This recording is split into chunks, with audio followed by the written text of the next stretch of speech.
우리가 마태복음 17장에 보면은 예수님의 그 변화산 사건이 기록되어 있습니다. 그래서 베드로와 요한과 야고보를 데리고 이제 산에 올라가셔서 이렇게 기도하실 때 예수님의 얼굴과 옷이 이렇게 변하게 되고 또 엘리야와 또 모세와 이렇게 대화하는 것을 이렇게 제자들이 보게 된 것이죠. 그래서 너무 은혜스럽고 너무 이제 그런 신비한 체험이 경이로워가지고 베드로가 이제 예수님께 이렇게 얘기하죠. 저기 초막 셋을 짓겠습니다. 여기가 조사원이 여기서 살자고 이렇게 이제 제안을 하죠. 그때 예수님께서 그 말을 듣지 않으시고 다시 이제 산에서 이렇게 내려오시죠. 근데 그 말 속에 우리 신앙생활의 모습이 거기 있습니다. 우리가 산에 올라가서 기도하고 또 예배하고 또 은혜를 체험하는 그 이유는 세상으로 나아가기 위함이에요. 세상으로 내려와서 세상으로 나아가서 하나님께 받은 은혜를 전하기 위해서 또 이 죄악과 미움과 다툼과 갈등이 많은 세상 속에서 사랑과 또 평화와 또 화해와 화평을 전달하기 위해서 우리가 세상에 나아가는 것입니다. 그래서 이제 오늘 말씀에도 보면은 예수님께서 산상수훈을 하신 다음에 이제 세상으로 내려오셨어요. 그래서 우리 1절 말씀 한번 봉독합니다. 시작. 예수께서 산에서 내려오시니 수많은 무리가 따르니라. 아멘. 산상수훈에서 이제 말씀의 은혜를 받고 말씀만 은혜 받고 끝나면 안 돼요. 세상으로 내려가야 돼요. 우리가 이제 산 위라는 것은 예배의 자리, 기도의 자리, 은혜 받는 자리를 상징하는 거예요. 그래서 여러분들이 지금 이 교회에 나와서 예배 드리는 것도 사실 산 위에 올라온 같은 거라고 볼 수가 있어요. 근데 여기서만 있으면 안 되죠. 우리가 여기서 예배 드리고 찬양하고 또 말씀의 은혜를 받았다고 해서 나는 오늘부터 이제 교회에 살 거야 이렇게 되면 안 됩니다. 여기에서 은혜 받고 또 우리가 세상으로 나아가서 일상생활에서 가정에서 또 직장에서 학교에서 받은 은혜를 모르는 사람들한테 전파해야 되고 이 말씀을 쫓아 살아가는 우리의 삶을 통해 변화된 삶을 통해 믿지 않는 자들이 영향을 받고 이 세상을 또 하나님의 뜻대로 변화시켜야 되는 사명이 있는 것입니다. 그러니까 왔다 갔다 해야 돼요.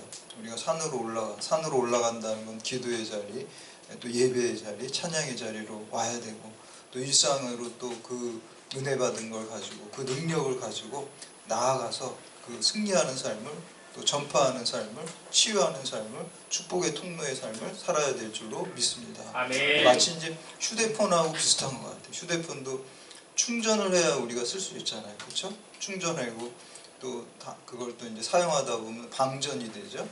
방전되면 어떻게 해요? 다시 또 충전해야 되는 거죠. 그것처럼 우리가 항상 이렇게 지금 여러분 그럼 충전받는 거예요. 이 시간에. 아멘. 말씀의 충전을 받고 은혜의 충전을 받고 성령의 충전을 이렇게 쫙 받아가지고 또 이제 또 내일부터 이렇게 세상으로 나아가서 또 그 충전 받은 걸 가지고 사용하면서 권능을 가지고 또 복음을 전파하고 사랑을 실천하고 공의를 세우는 그 일들을 우리가 세상에서 해야 될 줄로 믿습니다. 아멘. 그러니까 왔다 갔다 하는 거예요. 산으로 올라가고 은혜 받는 자리로 가고 기도의 자리로 가고 예배의 자리로 가고 또 세상 일상 속에 세상에 막 그냥 험한 일들 많고 보기 싫은 일이 많죠.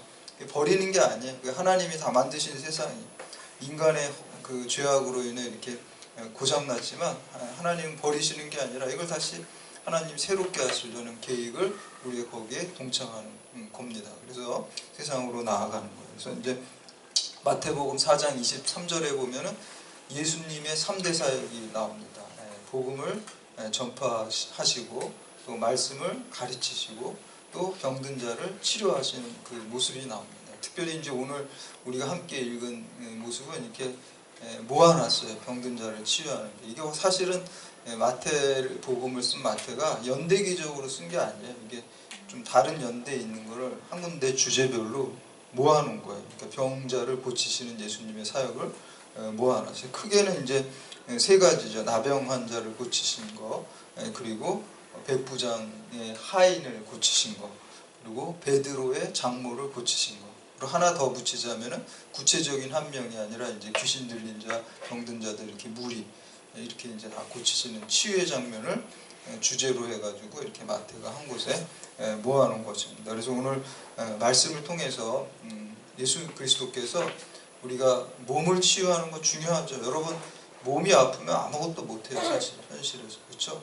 몸이 아플 때 간절히 기도하게 됩니다. 저도 그런 체험이 있어가지고 또 그것 때문에 또 하나님께 나아가고 목회도 하게 되고 그런 체험이 있습니다. 근데 우리가 단순히 몸만 치유되고 끝나는 게 아니에요. 성경 말씀은 그거는 하나의 우리를 영원히 치유되는 것을 우리를 초대하는 하나의 시작점이 되는 거예요. 거기서 멈추면 안 된다. 그래서 우리가 그런 관점으로 우리가 몸이 치유되는 것뿐만 아니라 우리 정신이 혼이라 그러죠. 영혼 육이잖아요. 주님이 하나님께서 우리를 만드실 때 영혼 육으로 만드셨잖아요. 그래서 우리 몸이 치유돼야 되고요. 그리고 혼이라는 정신이 치유돼야 되고요. 마음과 정신이죠. 그리고 또 영이 치유돼야 됩니다. 그래서 그게 전인적 치유의 역사가 일어나야 될 줄로 믿습니다. 그래서 오늘 예수님께서 치유하는 이 사역을 통해서 오늘 믿음을 새롭게 되고 우리 가운데 내가 지금 뭐 몸은 어디 아픈 데는 없다. 또 우리 마음이 잘못될 수도 있고 생각이 잘못될 수도 있고 우리가 아직도 죄악 가운데서 하나님과 영적으로 멀어질 수도 있어요. 그래서 예수님의 치유의 역사가 오늘 이 시간에 여러분 가운데 임하시기를 주님의 이름으로 축복합니다. 네. 첫 번째는 나병 환자의 믿음입니다. 우리가 나병 환자 같은 믿음이 오늘 우리 가운데 있어야 될 줄로 믿습니다. 우리 2절에서 4절 말씀 함께 봉독합니다. 시작. 한 나병 환자가 나와 절하며 이르되 주여 원하시면 저를 깨끗하게 하실 수 있나이다 하거늘 예수께서 손을 내밀어 그에게 대시며 이르시되 내가 원하노니 깨끗함을 받으라 하시니 즉시 그의 나병이 깨끗하여진지라.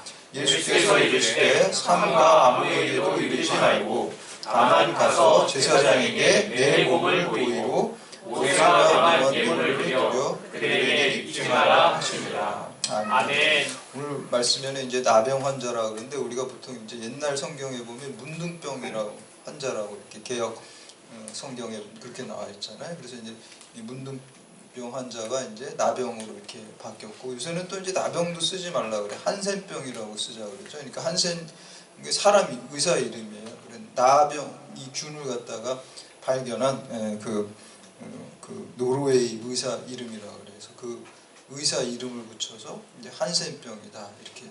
왜냐하면은 좀 뉘앙스가 문둥병이라는 게 문드러진다는 거잖아요. 원래 문둥병 걸리면은 다 문드러지고 또 감각도 없잖아요. 막 불이 만약에 손에 문둥병이 퍼져 있으면 막 불에 대어도 이렇게 뭐 칼에 찔려도 감각이 없고 이게 잘라져 나가는 거잖아요. 그렇죠? 또 뭉그러진다. 예, 그렇게 해가지고 문둥병이라고 그러는데 그걸 이제 비하하는 거잖아요. 너무. 그래서 그 말을 쓰지 말라. 그래서 이제 나병 환자다 이렇게 이제 표현을 쓰고 오늘 우리 성경에도 나병 환자라 그러는데 이제 그것도 뉘앙스가 안 좋다. 그래서 이제 요즘에는 또 이제 한센병이다. 그래서 이렇게 얘기를 합니다. 그래서 옛날에 우리나라 요즘도 뭐 있긴 있죠. 근데 옛날처럼 이렇게 많이 이렇게 하지는 않지만 그 소록도라는데 이렇게 그 분리시켜 놓고 섬에 해놓고 거기 아직도 이제 그 병원이 있죠. 근데 이렇게 전염성이 있다 그래가지고 분리시키고 그렇게 떨어져 살고 그랬는데 예수님 당시에 이 나병은 저주받은 병이라고 생각을 했어요. 저 사람이 죄가 있기 때문에 하나님께 천벌을 받은 거라. 잘못된 생각이죠, 그렇죠? 그런 생각을 가지고 있었고 격리돼서 이렇게 살았고 또 이 나병 환자 병을 얻은 것도 억울한데 그렇죠? 소리 지르고 다녀야 돼. 일반 이렇게 갈 때 나는 나병 환자입니다 이렇게 소리 질러야 돼. 왜 소리 지르냐면은 일반인들이 접촉하면 안 되니까 나한테 가까이 오지 마세요 이렇게 소리 지르는 거야. 그렇게 해서 다니도록 했습니다. 배너라는 영화에 보면은 그 배너의 그 엄마하고 여동생이 이 나병에 걸리잖아요. 그래서 뭐 동굴 같은데 이렇게 살고 뭐 위에서 사람들이 이렇게 음식 내려다주고 이렇게 격리된 걸 볼 수가 있습니다. 그러니까 이 나병 환자를 걸렸다는 거는 종교적으로 신앙적으로 당시에 어떤 천벌을 받았다 생각하고 또 사회적으로 완전히 격리된 그러한 사람이었어요. 근데 이 나병 환자가 그러한 악조건 속에도 불구하고 예수님께 나왔어요. 아마 그 소문을 들었겠죠. 예수님에 대한 소문을 들었겠죠. 예수님이 메시아시고 또 예수님이 병자를 고치시고 이런 소문을 들으면서 믿음은 이 말씀을 듣는 데서 믿음이 생겨나는 거예요. 그 예수님이시라면 나를 고칠 수 있겠구나. 그 믿음이 확 들어온 거예요. 그러니까 나아갈 수 없는데 감히 예수님께 나아갔어요. 그게 첫 번째 나병 환자의 믿음입니다. 우리가 적극적이어야 될 줄로 믿습니다. 가만히 있으면은 안 들어줘요. 여기 싱크대도 자꾸 고쳐달라고 얘기하니까 고쳐주지 가만히 있으면 안 고쳐줘요. 세상은 그렇더라고요. 근데 하나님도 좀 알아서 해주시면 좋은데 하나님도 자꾸 매달리고 강청하고 우리 기도하는 거 예수님이 알려주셨잖아요. 불의한 재판관도 과부가 자꾸 가서 그냥 문 두들기고 뭐 들어달라고 내 억울함을 풀어달라고 하니까 그 불의한 재판장은 아주 그냥 자비심도 없는 사람인데 왜 들어줬다 그랬어요? 귀찮아가지고 또 오니까 또 들어줬다. 우리도 자꾸 기도로 이렇게 하나님 자꾸 문을 두드리고 나아가야 될 줄로 믿습니다. 아멘. 하나님은 그걸 자꾸 나아가는 거를 귀찮아하시는 게 아니라 제 체험에 의하면 가장 기뻐하시고 가장 행복해 하세요. 아멘. 그러니까 하나님을 행복하게 하고 기쁘게 하면은 하나님이 들어주실 줄 믿습니다. 아멘. 기도하는 것 자체가 하나님 기뻐하는 거예요. 여러분들이 간절히 자꾸 그냥 기도의 문을 자꾸 두들기는 걸 하나님은 귀찮아하시는 게 아니라 너무 좋아하세요. 너무 기뻐하세요. 쉬지 말고 계속 기도의 문 좀 두들겼으면 좋겠다고 하나님 생각하세요. 그럴 때 하나님 기뻐하시고 그 기도를 반드시 더 좋은 곳으로 들어주실 줄 믿습니다. 아멘. 그래서 이제 이렇게 나아가는 믿음이 있어요.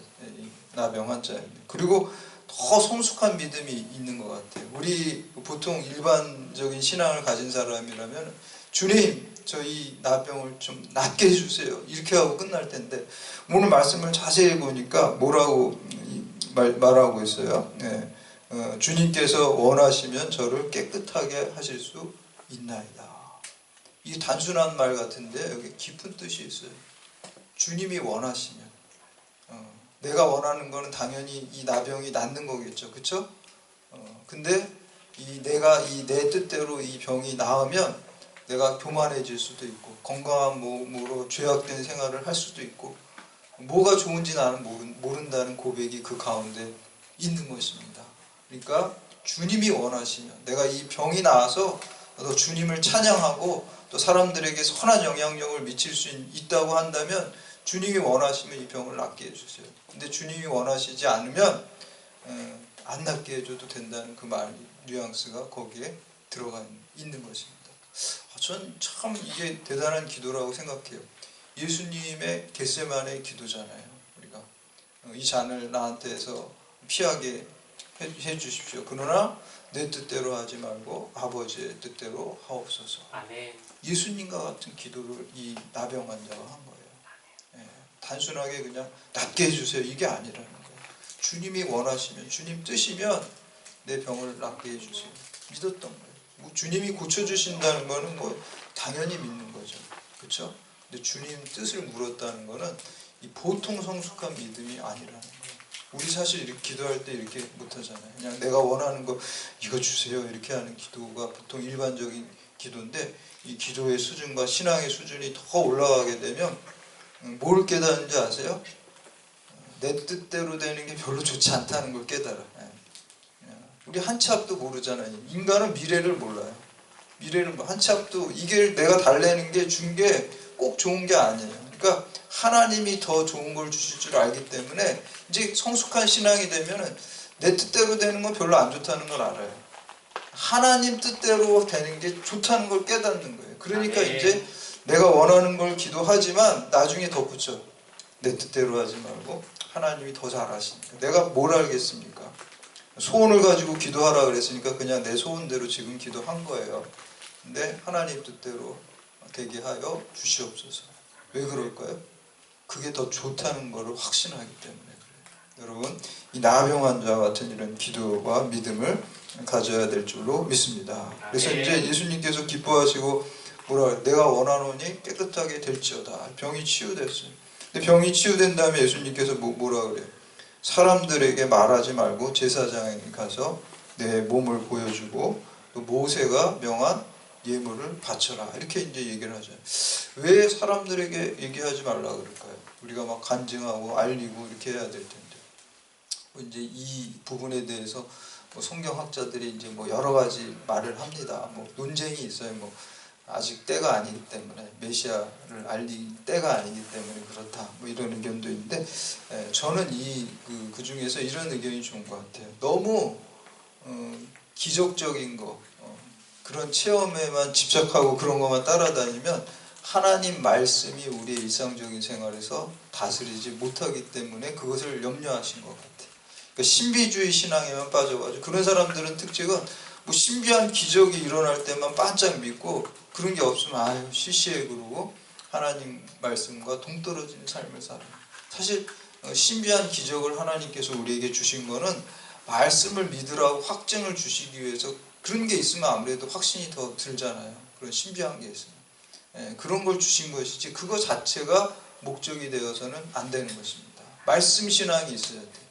하나님 말씀을 믿어야 되고, 하나님 약속을 믿어야 되고, 하나님 말씀에 순종하는 삶을 사는 게 더 중요하기 때문에 자제시킨 거예요. 우리가 신비한 체험하면 막 굉장히 오버할 수 있는 거잖아요. 그래서 신비한 체험으로 치유해 주셨지만 자제시키기 위해서 가만히 있어라, 잠잠하라 이렇게 이제 주의를 주신 거예요. 그리고 제사장한테 조용히 가라는 거는 당시에 이제 그 율법이 제사장한테 가서 이렇게 보여서 인증을 받아야지 사회생활도 하고 정상적인 생활을 할 수가 있어요. 그 인증을 제사장이 해주기 때문에 제사장에 가서 인증을 받고 정상적인 사회생활, 신앙생활 해라 이렇게 이제 얘기를 해줘요. 그리고 모세의 율법대로 예물을 드려라. 그 이제 레위기에 나온 그 제사법입니다. 우리가 이런 병이 나았을 때 하나님께 드리는 그 예물들에 대한 것. 그것은 예수님께서 당시의 율법을 폐하려고 한 것이 아니라 온전하게 완성하러 오셨다는 것을 다시 한번 보여주는 것입니다. 두 번째는 이제 백부장의 믿음을 우리가 본받아야 될 줄로 믿습니다. 우리 5절에서 7절 말씀 함께 봉독합니다. 시작. 예수께서 가버나움에 들어가시니 한 백부장이 나와 간구하여 이르되 주여 내 하인이 중풍병으로 집에 누워 몹시 괴로워하나이다. 이르시되 내가 가서 고쳐주리라. 아멘.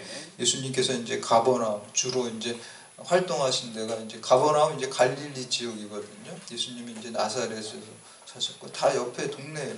나사렛이 있고, 가나도 가나도 있고, 가버나움도 있고, 여기가 다 이제 갈릴리 호숫가에 이렇게 있는 그 마을들이에요. 우리 신종호수 옆에 이제 여러 이제 동네들이 있는 것 같은 그런 곳이에요. 그래서 이 가버나움에 가셨는데 한 백부장이 나왔다.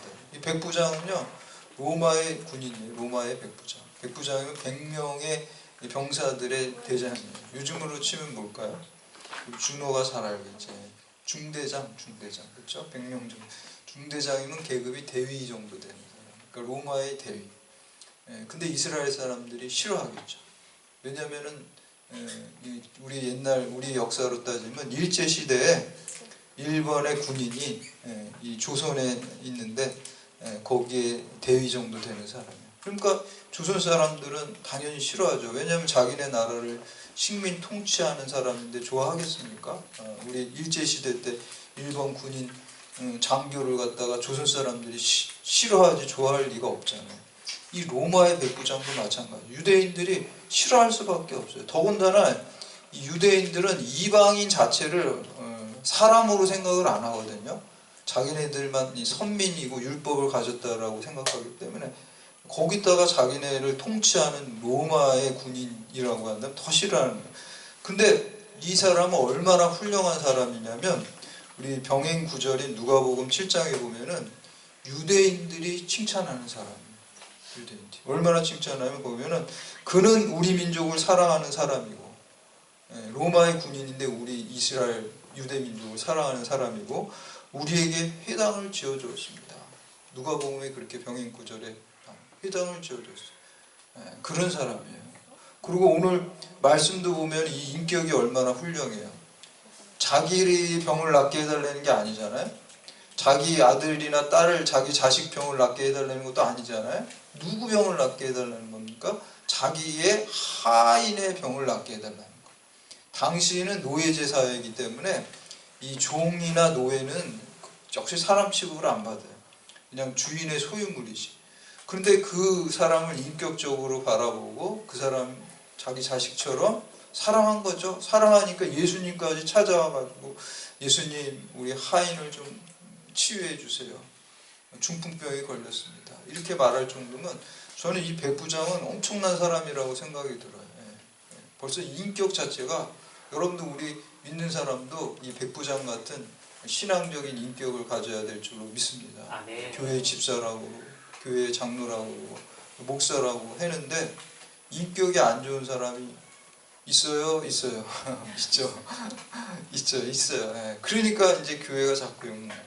저 교회 다닌다고 저 장로라는 사람이 저렇게 이제 인간성이 안 좋아 이렇게 얘기를 한단 말이에요. 인격이 좋아요. 예전에 제가 또 한참 후배잖아요. 저한테 와가지고 물어보더라고요. 이제 목사 안수 받는데 전도사에서 저한테 물어보더라고요. 목사님, 어떤 목사가 좋은 목사일까요? 이렇게 어려운 질문을 저한테 하더라고요. 어떤 목사가 좋은 목사냐? 그래서 제가 대답을 해줬어요. 인간성 좋은 목사가 좋은 목사다. 이렇게. 그러니까 되게 좀 실망한 표정을 하더라고요. 목사님, 그 영적인 목사님이 좋은 거 아닌가요? 그러니까 목사까지 되려면 다 영성을 가지고 목사 됐지 그냥 영성도 없이 믿음도 없이 목사 됐겠냐. 근데 가만 보니까 영적이라고 그러고 인간성 안 좋은 목사를 내가 하도 많이 봐가지고 인간성 좋은 목사가 진짜 좋은 목사더라 이런 얘기를 해줬어요. 그리고 우리 그리스도인의 인간성은 예수 그리스도의 인간성을 배우는 거예요. 그렇죠? 아멘. 예수님이 우리의 그 모범이 되는 인간성을 보여주셨잖아요. 하나님의 인간성이 예수님한테 나타나는 거예요. 그 칼바르트라는 그 신학자도 그 예수님에 대해서 하나님의 인간성이라는 책을 썼어요. Humanity of God이라는 그 책을 썼단 말이에요. 하나님의 인간성이 어디서 나오냐? 예수님의 모습에서 나오는 거예요. 예수님 성경 말씀 예수님의 인간성이 나오잖아요. 사랑하고 용서하고 그렇죠? 화평하고 그게 이제 예수님 하나님의 인간성이 예수님의 인간성이에요. 그럼 우리 그리스도인들은 어떻게 해야 돼요? 이 인간성을 가져야 돼요. 예수님의 인간성. 아멘. 그게 영성이에요. 아멘. 영성하고 인간성하고 따로 노는 게 아니에요. 예수님의 인간성을 따라가는 게 그게 영성입니다. 그래서 인간성이 좋은 우리 그리스도인이 되시기를 축복합니다. 아멘. 인간성 좋은 집사님, 인간성 좋은 선생님, 인간성 좋은 장로님 이렇게 돼야지 그 영성입니다. 그래서 오늘 이렇게 되고 이 백부장이 참 인간성이 좋은 사람이에요. 그렇죠? 자기 지배하는 민족을 사랑하고 그렇죠? 그리고 지배하는 민족을 회당을 지어주고 또 그 하인 노예 막 그냥 이때 당시에 뭐 갑질해도 되는 거 아니에요? 이때 노예? 그래도 누가 뭐 갑질한다고 뭐 하는 사람 없잖아요. 지금은 갑질했다면 큰일 나지만 이때는 그런 거 없잖아요. 그냥 막 해도 솔직히 죽여도 되는 거예요. 그런 시대예요. 근데 그 하인을 사랑해가지고 예수님께 찾아와서 부탁했던 이 사람 인간성은 여기서 얘기 다 끝난 겁니다. 그 다음에 예수님께서 더군다나 이 사람의 믿음을 극찬해. 이스라엘에서 이만한 믿음을 내가 본 적이 없다. 이보다 더 좋은 칭찬이 어디 있어요? 우리 8절에서 10절 말씀 함께 공독합니다. 시작. 백부장이 대답하여 이르되 주여 내 집에 들어오심을 나는 감당하지 못하리오니 다만 말씀으로만 하옵소서. 그러면 내 하인이 낫게 싸움나이다. 나도 남의 수하에 있는 사람이요 내 아래에도 군사가 있으니 이더러 가라 하면 가고 저더러 오라 하면 오고 내 종도로 이것을 하라 하면 하나이다. 예수께서 들으시고 놀랍게 여겨 따르는 자들에게 이르되 내가 실로 너희에게 이르노니 이스라엘 중 아무에게도 이만한 믿음을 보지 못하였나이다. 아멘. 이 백부장의 믿음은 첫 번째 겸손한 믿음이에요. 왜냐하면 어떻게 거룩하신 주님이 나같이 이렇게 더럽고 죄인된 집에 오는 것을 제가 그냥 송구스러운 거예요. 너무 미안한 거예요. 도저히 맞아 드릴 수가 없는 게 싫어서 그런 게 아니라 너무너무 죄송해요. 그래서 안 오셔도 됩니다. 수고 안 하셔도 됩니다. 멀리까지 오시지 않으셔도 됩니다. 그냥 여기서 나으라고 말씀만 해주세요. 그러면은 내 하인이 날 줄로 믿습니다. 믿음이 얼마나 큰 사람이에요. 그리고 자기 경험을 얘기를 하잖아요. 자기 군인이니까 명령에 살고 명령에 죽는 거 아니에요? 그러니까 명령하면 된다는 거예요. 예수님께서 이 세상의 통치자고 주관자고 만왕의 왕이신 전능하신 하나님의 아들이심을 믿으니까 예수님께서 한 말씀만 명령하시면 그 질병이 다 물러갈 줄 믿습니다. 이렇게 고백했습니다. 여러분 오늘 이 제사장 백부장과 같은 믿음이 우리에게 있어야 될 줄로 믿습니다. 그래서 이 믿음으로 우리 강구로 여러분 가운데 백부장과 같은 믿음으로 치유의 역사, 구원의 역사가 여러분 삶 가운데 충만하기를 주님의 이름으로 축복합니다. 세 번째, 육체의 치료를 사명으로 연결시킨 베드로 장모의 믿음입니다. 육체가 치유된 게 끝난 게 아니에요. 사명으로 그거를 연결시켰어요. 나병 환자, 또 백부장, 백부장의 하인, 또 베드로의 장모, 이 사람들의 공통점이 뭡니까? 다 무시당하고 멸시받고 소외된 사람이에요. 공통점이 다 다른 것 같죠? 근데 똑같은 그룹으로 이렇게 그룹핑이 됩니다. 응? 그렇잖아요. 나병 환자 완전 사람 취급 안 하고 이렇게 격리된 사람이잖아요. 천벌받은 사람들, 이렇게 사회에서 멸시받는 사람들이잖아요. 백부장은 뭐예요? 백부장은 군인이니까 지위 있지 않아요? 아까 말씀드렸잖아요. 이방인들, 유대인들이 볼 때는 사람도 아니거든요. 예? 그리고 백부장의 하인, 노예잖아요. 노예도 사람 아니에요. 이때 노예제 사회이기 때문에. 그 다음에 베드로의 장모는 왜 소외됐을까요? 여성이잖아요. 여성. 예. 이때 당시에 여성도 사람 취급 못 받았어요. 노예처럼 남성의 소유물로 한 가부장적 사회였어요. 가부장적 사회의 여성, 노예제 사회의 노예, 이런 사람들이 다 소외된 사람으로 그룹이 된다는 거예요.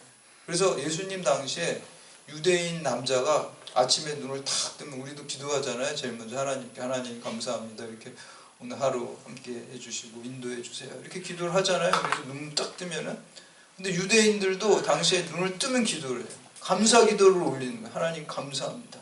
세 가지 감사를 드려요. 첫 번째는 하나님, 저를 이방인으로 태어나지 않게 해주셔서 감사합니다. 저 멸망받은 이방인, 나는 선민인데, 선택받은 사람, 유대인인데, 그렇게 기도를 했어요. 이방인 아닌 걸 감사하다고 기도, 너무 감사했어요. 두 번째는 뭘 기도해요? 하나님, 저를 여자로 태어나지 않게 해주셔서 감사합니다. 우리 여자 집사님들 좀 실망하시는 표정인데, 이때 그랬다는 거예요. 옛날에. 지금 이렇게 하면 큰일 나죠. 여자로 태어나게 하지 않게 해주셔서 감사합니다. 내가 남자인 게 감사합니다. 이렇게 얘기를 했다는 거예요. 그 당시에는 여자가 사람 취급을 못 받았으니까 남자의 소유물로 여겨서. 세 번째는 뭘 감사했냐면, 하나님, 저를 노예로 태어나지 않게 해주셔서 감사합니다. 자유인이어야지, 그렇죠? 자유롭게 생활할 뿐만 아니라 율법을 자유롭게 온전히 지킬 수 있다고 믿었기 때문입니다. 근데 바로 예수님께서 이 소외된 자들, 또 이 어떤 격리된 자들, 혹은 무시당하는 자들을 예수님께서 고쳐주셨어요. 우리 14절에서 15절 말씀 함께 공독합니다. 시작. 예수께서 베드로의 집에 들어와사 그의 장모가 열병으로 앓아 누운 것을 보시고 그의 손을, 15절까지 읽겠습니다. 그의 손을 만지시니 열병이 나아가고 여인이 일어나서 예수께 수종들더라. 아멘. 당시 그 베드로의 장모가 앓고 있던 열병은 율법적으로 이렇게 접촉을 못하도록 금지해 놓은 병이에요. 예수님은 그 율법을 무시했어요. 만졌잖아요. 만져서 고쳐주셨어요. 그렇죠? 그리고 나병 환자도 만져서 고쳐주셨어요. 나병 환자도 만지면 안 돼요. 전염성이 있다라고 생각하기 때문에. 근데 예수님은 그 율법을 다 무시했어요. 왜냐하면 율법을 완성하러 온 게 율법주의를 무시한 거예요. 문자 조문을 따지는 율법주의가 잘못된 거지, 율법의 정신은 뭐예요? 생명을 살리고 또 생명을 사랑하는 거잖아요. 그러니까 바리새인들의 율법주의가 아니라 율법의 정신과 사랑과 생명의 정신으로 이 고쳐주신 것을 볼 수가 있어요. 고침받은 베드로의 장모는 어떻게 됐어요? 예수님께 수종들었다. 그럼 우리가 병 낫고 그냥 여기서 끝나면 안 돼요. 예수님의 은혜를 체험하고 여기서 끝나면 안 돼요. 반드시 사명으로 그것을 연결시켜야 될 줄로 믿습니다. 아멘. 여러분들이 하나님을 통해서, 예수 그리스도 통해서 치유를 받고 또 여러분들이 축복을 받고 은혜를 받고, 아, 나만 잘 먹고 잘 살면 되는구나, 이거는 잘못된 거예요.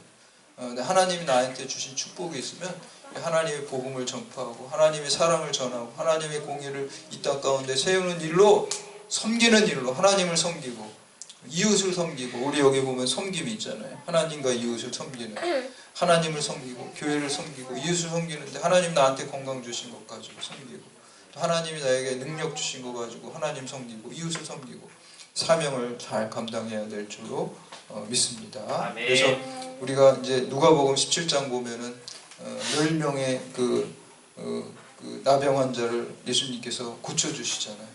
제사장에서 몸을 보여라. 그럴 때 10명이 이렇게 제사장한테 몸을 보이러 가는 중간에 몸이 다 낫잖아요. 그러니까 너무 기뻐가지고 한 명이 돌아와가지고 예수님께 다시 돌아와가지고 하나님 예수님을 찬양하고 감사했잖아요. 그러니까 예수님이 뭐라 그래? 나머지 9은 어디 갔냐 그러잖아요. 다 고침받았는데 9명은 안 오고 왜 한 명만 왔냐. 그러면서 내 믿음이 너를 구원하여 줍니다. 아멘. 이 사람은요 몸만 나은 게 아니에요. 9명은 몸만 낫고 그냥 그거 끝이에요. 그 몸은 나아서 뭐 여기서 잘 살겠죠. 뭐 중간에 아팠는지 어떻게 됐는지 모르지만 그 얘기는 안 나오지만 그 사람들은 그냥 몸만 낫고 여기서 멸망의 그 영혼이 지옥 가는 거예요. 그러나 이 한 사람은 몸이 나온 것 때문에 이게 표적이 돼서 주님이 정말 그리스도시구나 라고 주님께 나아가서 주님을 찬양하고 주님께 감사하니까 내 믿음이 너를 구원합니다. 아멘. 몸만 구원받은 게 아니죠. 영원히 구원받은. 몸은 언젠가 죽는 거잖아요. 몸은 언젠가 죽습니다. 치유돼도. 그래서 우리가 사명으로 연결시킬 때 영원한 축복을 우리에게 받게 될 줄로 믿습니다. 마지막으로 네 번째, 예수님의 치유의 사역은 예수님이 우리의 질병과 죄의 짐을 짊어주신 구원자이심을 보여주신 표적이에요. 우리 16절 17절 말씀 함께 공독합니다. 시작. 동네 사람들이 귀신 들린 자를 많이 데리고 예수께 오거늘 예수께서 말씀으로 귀신들을 쫓아내시고 병든 자들을 다 고치시니 이는 선지자 이사야를 통하여 하신 말씀에 우리의 연약한 것을 친히 감당하시고 병을 짊어지셨다 이루려 하시니라. 아멘. 예수님께서 귀신 들린 자들, 병든 자를 고쳐주셨어요. 예수님의 치유의 사역은 세 가지 차원입니다. 우리 육체를 치유하시고 우리의 혼, 우리의 정신, 마음, 생각을 치유하시고 우리의 영, 우리의 불신앙과 죄악을 치유하십니다. 세 가지 차원에서 예수님, 그게 전인적 치유의 역사입니다. 근데 몸을 치유하시는 거, 우리의 질병을 치유하시잖아요.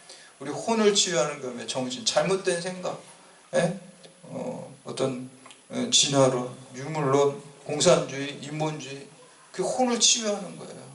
우리가 하나님 제대로 믿으면 그런 잘못된 세상의 사상에 인본주의적인 공산주의라든지 뭐 유물론 이런 데 빠지지 않습니다. 그런데 벗어나요. 그 치유돼야 되는 거예요. 그것도. 그리고 영이 치유돼요. 영이 치유되는 건 뭐예요? 하나님 안 믿는 거예요. 그 질병이에요. 그게 영적인 질병이에요. 하나님 안 믿는 거예요. 무신론자가 되는 거예요. 그게 치유되면은 하나님 믿게 되고 또 하나님과 바른 관계 속에 되고 영적인 회복이 일어나게 될 줄로 믿습니다. 아멘. 그래서 우리가 몸이 치유되는 게 사실은 어떻게 보면 우리는 이 세상에 그게 제일 중요한 것 같지만 사실 성경적으로 볼 땐 그게 제일 낮은 단계예요. 사실 몸이 치유되는. 몸이 치유되는 건 표적이에요. 약간 뭐라 그럴까? 낚시처럼 이렇게 몸을 치유해가지고 끌어당기는 거예요. 영혼 구원으로. 몸의 치유를 통해서. 우리는 제일 원초적인 데 반응하잖아요. 인간은. 몸의 치유를 통해서 우리의 정신이 치유되게 하시고 우리의 영혼이 치유되게 하신 줄 믿습니다. 아멘. 그래서 이제 많은 사람들을 예수님께서 고쳐주셨습니다. 그래서 이것은 이사야 53장에 보면 메시아에 대한 말씀입니다. 우리의 모든 연약함과 죄악과 삶의 질고를 다 대속하시고 짊어지신 십자가를 예고하는 거예요. 그래서 우리가 질병을 예수님께서 담당하시고 연약함을 고쳐주셨다라는 것은 예수님께서 이제 십자가로 인해 육체적 질병뿐만 아니라 우리의 정신과 우리의 마음과 생각과 우리의 영혼까지 죄의 문제를 다 예수님께서 치료해 주시는 우리의 치료자가 되실 줄 믿습니다. 아멘. 그래서 오늘 말씀을 통해서 우리가 나병 환자의 그 믿음, 백부장의 믿음, 그리고 베드로 장모의 믿음처럼 예수님의 치료와 전능하심을 믿고 이 복음을 널리 증거하고 섬김과 또 사명을 잘 감당하는 여러분들 다 되시기를 주님의 이름으로 축원합니다. 아멘.